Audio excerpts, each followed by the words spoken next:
Bismillahirrahmanirrahim. Assalamualaikum warahmatullahi wabarakatuh. Pada kesempatan kali ini saya akan meresum salah satu artikel jurnal yang berjudul Studi Metodologi Asy'arawi yang ditulis oleh Hikmatyar Pasha. Baik, sebelum kita membahas lebih lanjut bagaimana sih metode yang dilakukan oleh Asy'arawi dalam kitab tafsirnya, alangkah lebih baik jika kita mengenal dan mengetahui terlebih dahulu biografi dari penulisnya, karena tak kenal maka tak sayang.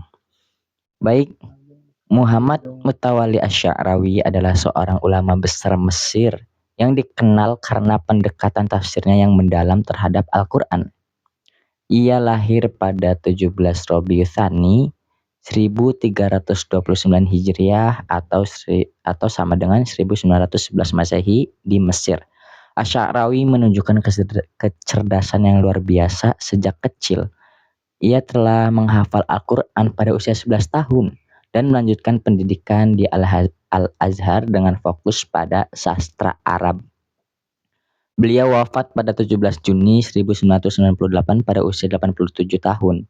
Dalam tafsirnya, Asy'arawi menggunakan metode tafsir birra'yi dengan corak adabi dan i'jazi yang menonjolkan aspek kebahasan Al-Quran untuk menunjukkan keindahan dan mukjizatnya.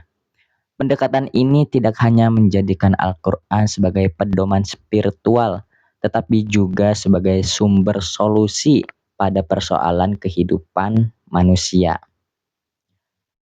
Pendekatan penafsiran yang digunakan Asy'arawi terdiri dari 4 metode utama. Pertama, etimologi kata, yaitu menggali makna kata secara mendalam. Contohnya adalah penafsiran kata al-qist dalam surat An-Nisa ayat 3 yang menunjukkan bahwa kata ini memiliki 2 makna, yaitu bisa keadilan ketika menggunakan kasroh pada huruf qaf dan ketidakadilan ketika menggunakan harokat fathah atau dhammah. Dengan memahami etimologi ini, Asy'arawi menegaskan bahwa setiap kata dalam Al-Quran memiliki pesan unik yang tidak berulang sia-sia.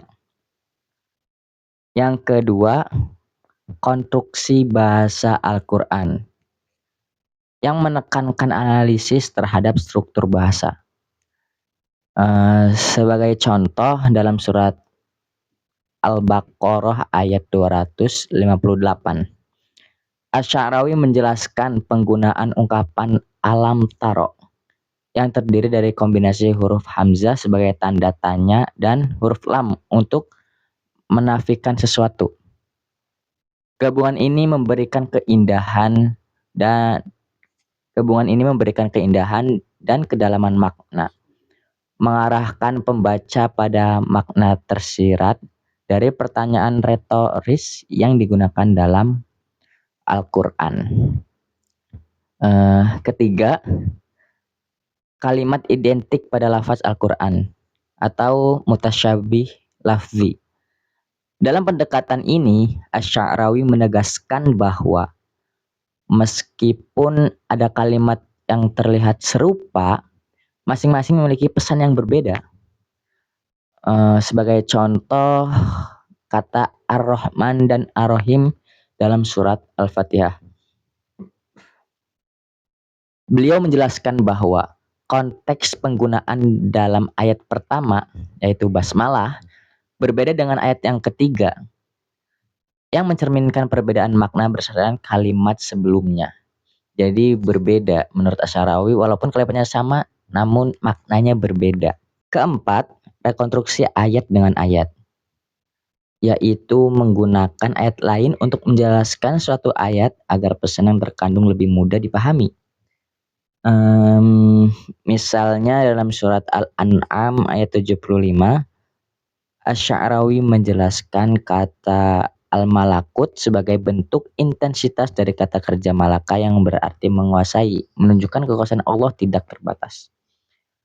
Penjelasan ini diperkuat dengan ayat-ayat lain yang menggambarkan keagungan dan otoritas Allah Subhanahu wa Ta'ala.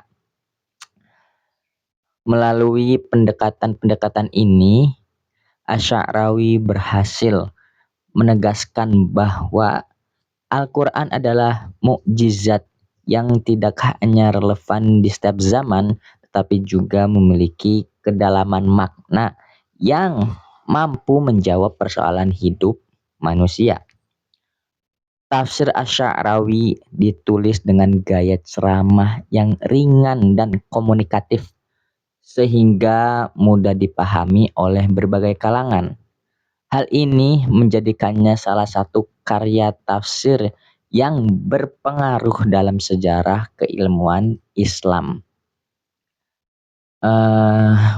Mungkin ini saja yang bisa saya sampaikan. Kurangnya saya mohon maaf. Wabillahi taufiq wal hidayah. Semoga ada manfaatnya. Wassalamualaikum warahmatullahi wabarakatuh.